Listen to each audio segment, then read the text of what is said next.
Bonjour, aujourd'hui on va continuer donc la vidéo que vous avez peut-être précédemment vue sur l'installation d'une extension en bois ou d'un chalet en extérieur.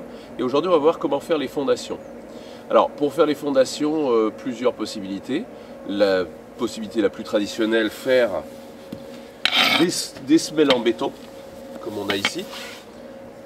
Mais il se peut que vous n'ayez pas envie de faire des semelles en béton ou de faire du béton parce que pour plein de raisons, ça peut être pour préserver l'environnement, ça peut être pour éviter le travail de faire du béton, ça peut être aussi parce que vous n'avez pas l'intention de le laisser des années et que vous n'avez pas envie de vous retrouver après avec des dalles de béton de partout. Donc aujourd'hui on va voir comment faire des fondations dites à base de pneus. La première chose pour faire ces fondations, c'est déjà de savoir le niveau sur lequel on va partir. Il faut savoir que les fondations, là on est sur de la terre, avec donc des tassements qui risquent de faire que le chalet dans le temps va bouger.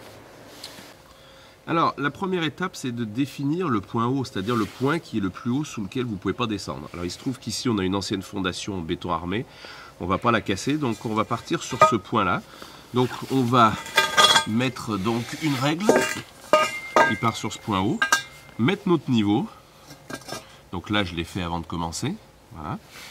Et ça va me permettre donc à partir de ce point là de déterminer plusieurs points tout autour pour avoir une surface parfaitement plane. À un bout on pose donc notre chevron sur une planche qu'on a calée de niveau par rapport au point le plus haut qu'on avait vu précédemment. Et puis ensuite donc à l'autre bout je vais mettre donc deux niveaux et ensuite je vais mettre une cale qui m'indiquera quand j'enlèverai mon chevron que je suis de niveau.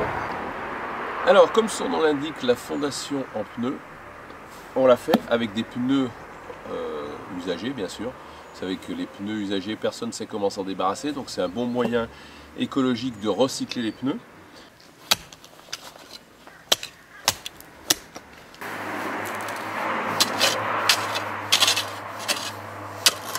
Plus on descend dans la terre végétale et plus on arrive sur le sol dur et plus votre fondation sera stable. Alors une fois que j'ai fini de creuser, donc je vérifie que mon pneu est bien de niveau, voilà. Et puis ensuite, donc la petite astuce pour ancrer, parce que si vous voulez, bon, le poids de la terre qu'on va mettre dedans fait déjà qu'il y a du poids, mais il faut quand même qu'il y ait un ancrage au sol. Donc j'ai préparé une encre métallique comme ça, c'est bricoler maison, hein, mais vous pouvez la faire de plein de façons, du moment qu'il y a un harpon au bout. Et puis donc ce harpon, on va le mettre là, et on va rentrer la tige le plus profondément possible, on coupera ce qui dépasse. Vous voyez que là dans mon terrain, je peux en enfoncer quand même une bonne longueur. Et la deuxième petite astuce, ça va être qu'ensuite on va mettre donc une planche comme ça, qui nous servira de support pour poser donc notre lambourde ou notre chevron. Et on le fixera après en le vissant, ce qui fait qu'on aura un ancrage qui sera conséquent, puisque là on va avoir en plus le poids de toute la terre qu'on va remettre au centre.